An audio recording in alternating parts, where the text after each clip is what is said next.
Excellent Vision Technical Academy।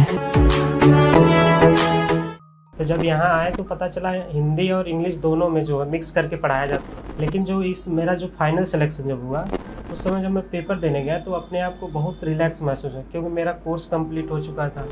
Test series में बहुत ज़्यादा लगाया था, 480 के लगभग टेस्ट सीरीज, उसमें सेक्शनल भी थे और फुल लेंथ टेस्ट भी थे। यहाँ संस्था के भी टेस्ट दिए थे। नंबर ज़्यादा नहीं आते थे, लगता था कि डर के अंदर से कि नहीं हो पाएगा। जाने के बाद मुझे अच्छा नंबर भी मिल गया, क्योंकि बीच में हमारे पिताजी की तबीयत ख़राब हो गई थी। उस समय मेंस का एग्ज़ाम भी था, तो पिताजी को लेके जाना हॉस्पिटल पड़ता था, आना था घर पे, और फिर एक प्रेशर था कि मुझे मेंस अब की बार क्लियर करना है। बहुत ज़्यादा डिप्रेशन हो गया, लगभग 1 साल में पढ़ाई ब्रेक कर दिया।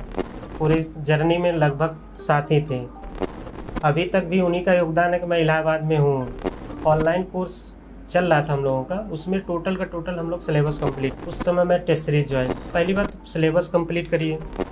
सिलेबस कंप्लीट करने के बाद 60 नोट बहुत ज़रूरी होता है। जब आप बार बार पढ़ेंगे हर चीज़, जब भी कोई सब्जेक्ट आप पढ़ेंगे तो बार बार कुछ नई चीज़ें मिलेंगी। टेस्ट देता था उसमें मिल जाती थी, हाँ ये मेरे सिलेबस में है। 60 नोट में ये होना चाहिए जो चीज़ आप बार बार भूल रहे हैं। Hello students, excellent vision technical family में आपका सबका स्वागत है। एक बार मैं फिर से आपके साथ, हमारे साथ अमित कुमार हैं।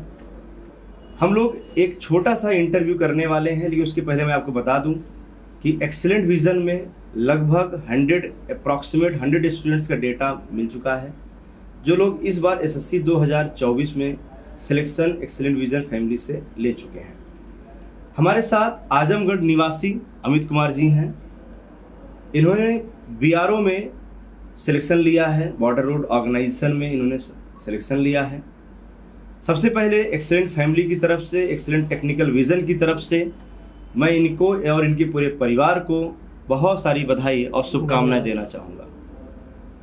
तो अमित, आप मुझे सबसे पहले आप ये बताइए कि आपने अपने डिप्लोमा कहाँ से कंप्लीट किया है, किस ईयर में कंप्लीट किया है, कितने परसेंटेज के साथ कंप्लीट किया है, जिससे मैं अपने इन स्टूडेंट्स को बता सकूं, ये अपने आप कनेक्ट कर सकें कि कहाँ से अमित बिलोंग करते हैं। तो सबसे पहले आप ये बताएं। मेरा नाम अमित है, मेरे गांव का नाम छेड़ी गोपाल है।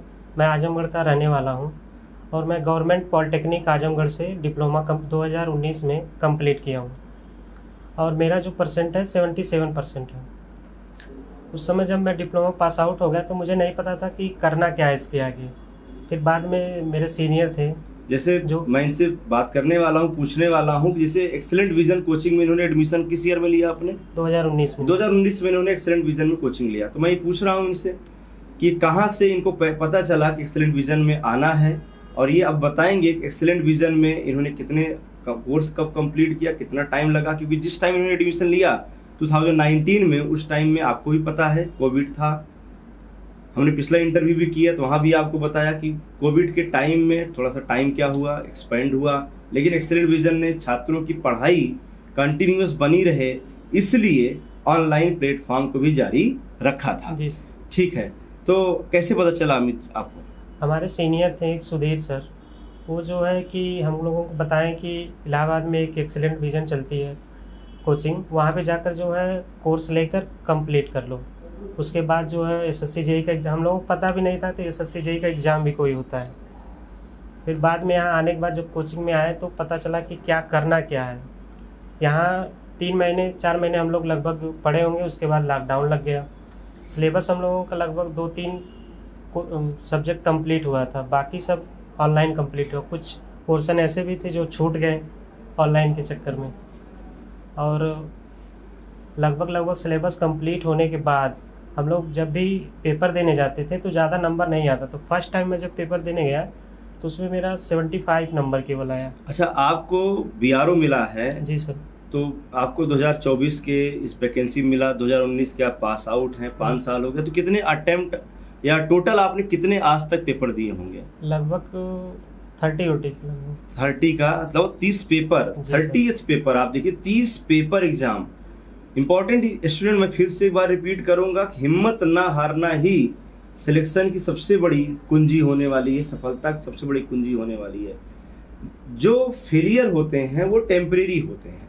हम लोग कभी कभी लगता है कि हम एग्जाम देने गए, हम फेल हो गए, हम एग्जाम देने के फेल हो गए। 30 बार एग्जाम दिया लड़का, जी सर। 30 बार एग्जाम देने के बाद 29 बार फेल हुआ, 30वें एग्जाम में सिलेक्शन हुआ।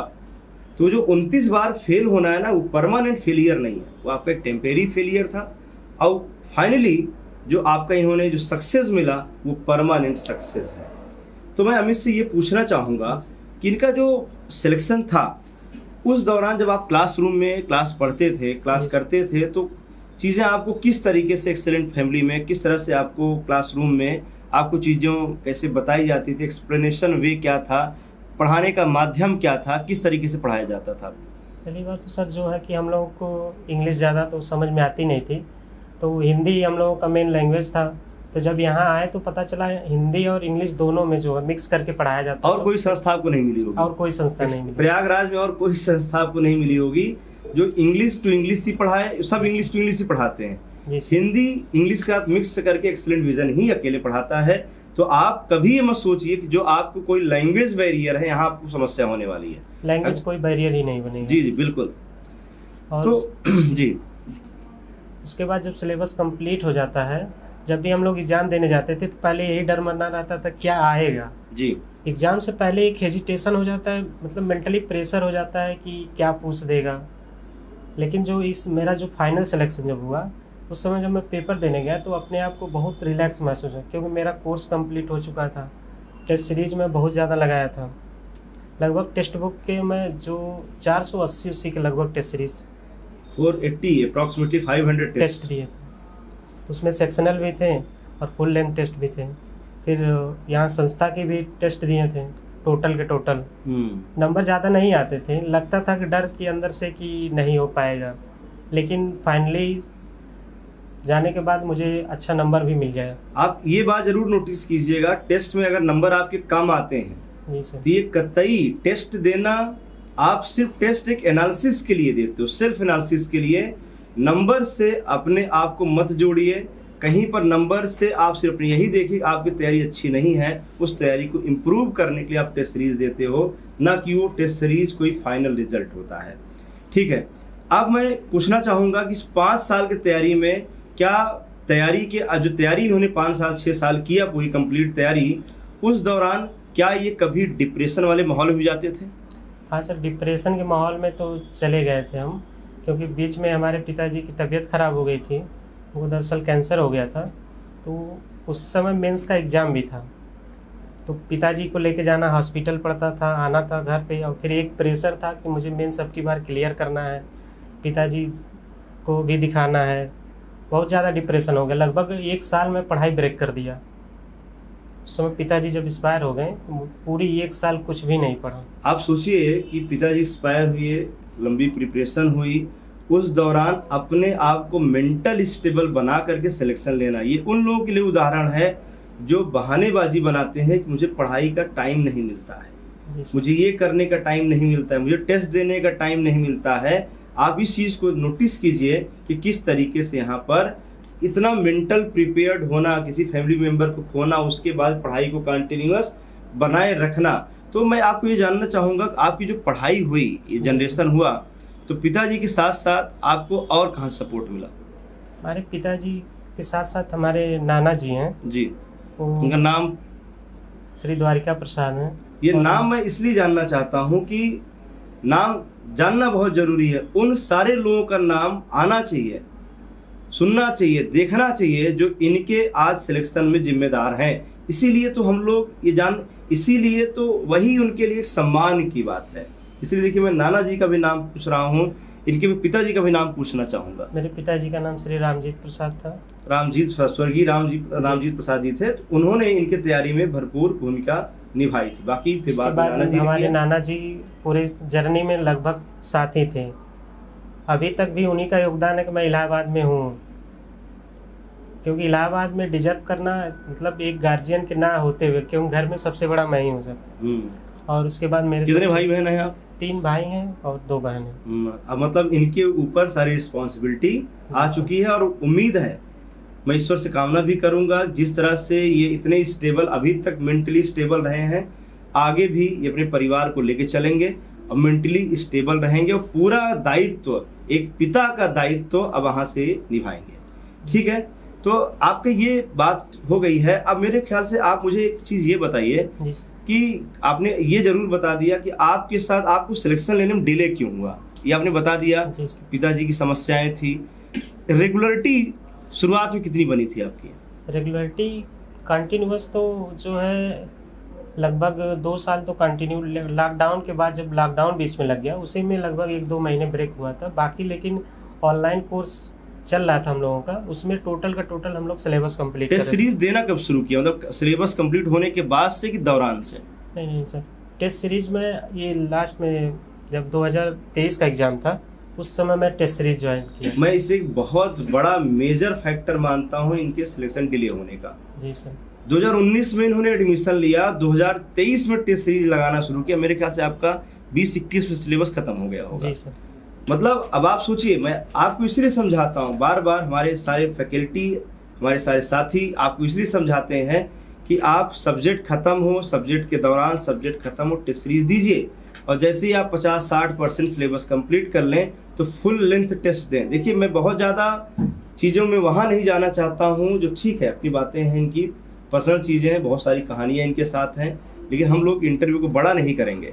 मैं वो सीधे सीधे बात करना चाहता हूँ कि जहाँ पर ये ड्रॉबैक्स थे, मैं कभी नहीं चाहता कोई पंचवर्षीय योजना जैसी चीज़ें बने, इसलिए मैं हमेशा समझाता रहता हूँ। आज भी मैं इन्हीं के माध्यम से आपसे कहलवाना चाहता हूँ कि कैसे हो रहा है। तो ठीक है, आप बीआरओ पा चुके हैं। बीआरओ, मैं उम्मीद करता हूँ आपका भविष्य और ही उज्जवल हो, सारी आपकी फैमिली समस्याएं दूर हों, आगे आपका ऐसे उन्नत बना रहे। आपके पूरे परिवार को बहुत बहुत बधाई हो, आपको यहाँ पर शुभकामनाएं, अग्रिम शुभकामनाएं मिलें, ईश्वर करें आपका बिल्कुल स्टेबिलिटी बनी रहे। ठीक है अमित, हमारे साथ आप जुड़े। और भी अगर एक चीज़ मैं आपसे पूछना चाहूँ, जो कि मैं हर इंटरव्यू के बाद पूछता हूँ, कि आप एक चीज़, जो एक मोटिवेशनल लाइन, एक बात जो अपने जूनियर्स को बताना चाहें कि इनको क्या सोचना चाहिए सिलेक्शन के दौरान, इनके लिए क्या मोटिवेशन होना चाहिए, जैसे ये रुके रहें और बार बार ये अपने पोजीशन से ऑफ ट्रैक ना हो, पथभ्रष्ट ना हो जाएं और लगे रहें, कैसे ये अपने मंजिल को एक लंबे समय तक फोकस रखने की इनकी क्षमता हो। इससे सर मैं अपना पर्सनल बता रहा हूँ कि जब भी पहली बात तो सिलेबस कंप्लीट करिए। सिलेबस कंप्लीट करने के बाद शॉर्ट नोट बहुत ज़रूरी होता है। Short notes? जी सर जी। शॉर्ट नोट, ये जब एग्ज़ाम होता है उससे पहले जो है इसको आप कंटिन्यू पढ़ते रहिए और पर डे कोई ना कोई एक सिलेबस कंप्लीट होना चाहिए। उसको एक जब आप बार बार पढ़ेंगे, हर चीज़, जब भी कोई सब्जेक्ट आप पढ़ेंगे तो बार बार कुछ नई चीज़ें मिलेंगी हमेशा। मैं ये रियलाइज़ लगभग 2024 का जब मैं मेंस दिया हूँ तब मुझे रियलाइज़ हुआ कि जब मैं पढ़ता था सिलेबस तो कुछ ना कुछ चीज़ें नई मुझे याद आती थी, टेस्ट देता था उसमें मिल जाती थी कि हाँ ये मेरे सिलेबस में है, ये मेरे बुक में लिखा हुआ कॉपी में। और वो चीज़ टेस्ट का काम होता ही इम्प्रूव करना है, तो नई चीज़ें मिल रही हैं, उनको आप इम्प्रूव कर रहे हैं, उनको आप अपडेट कर रहे हैं, यही तो टेस्ट का काम होता है।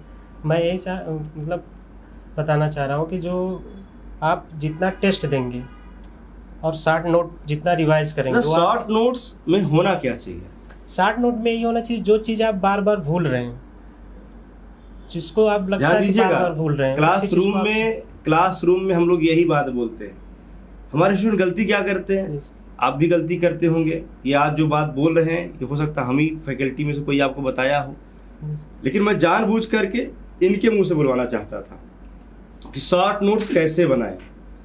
लड़के गलती क्या करते हैं, शॉर्ट नोट्स में वो सारी चीज़ें लिख डालते हैं जो उनके नोट्स में होता है। शॉर्ट नोट्स में कभी थ्योरी ज़्यादा नहीं लिखनी चाहिए। शॉर्ट नोट्स में वो चीज़ लिखनी चाहिए जो आप बार बार भूलते हैं। आप प्रैक्टिस करते हैं, क्वेश्चन लगाते हैं, मैक्सिमम क्वेश्चन आपसे नहीं होते, जो क्वेश्चन आपसे नहीं होते उसके कॉन्सेप्ट को बार बार जो गलती आप करते हैं वो कॉन्सेप्ट आपके शॉर्ट नोट्स में होने चाहिए, वो फार्मूले आपके शॉर्ट नोट्स में होने चाहिए। तो शॉर्ट नोट्स बनाइए, अमित का कहना है, और टेस्ट सीरीज दीजिए और नोट्स को रिवाइज भी रेगुलर इंटरवल पर करते रहिए। ये 3 बातें अमित का कहना है कि आप रेगुलर करते रहेंगे तो सिलेक्शन में जो इनका एक गैप बना है वो आपका गैप नहीं बनेगा। एक लास्ट स्टेटमेंट था ये आपकी मोटिवेशन के लिए, आपकी जानकारी के लिए। ठीक है, अमित हमारे साथ जुड़े, उसके लिए अमित का एक्सीलेंट विजन फैमिली की तरफ से बहुत बहुत धन्यवाद, बहुत बहुत शुभकामनाएं, बहुत बहुत आप तरक्की करें। एक्सीलेंट परिवार हमेशा यही चाहेगा और साथ साथ उम्मीद करेगा कि आगे आपके जो जूनियर्स हैं वो हमारे साथ बैठे, वो यहाँ पर आए और अपने राय मशविरा शेयर करें। तब तक के लिए आप सभी का बहुत बहुत धन्यवाद। धन्यवाद।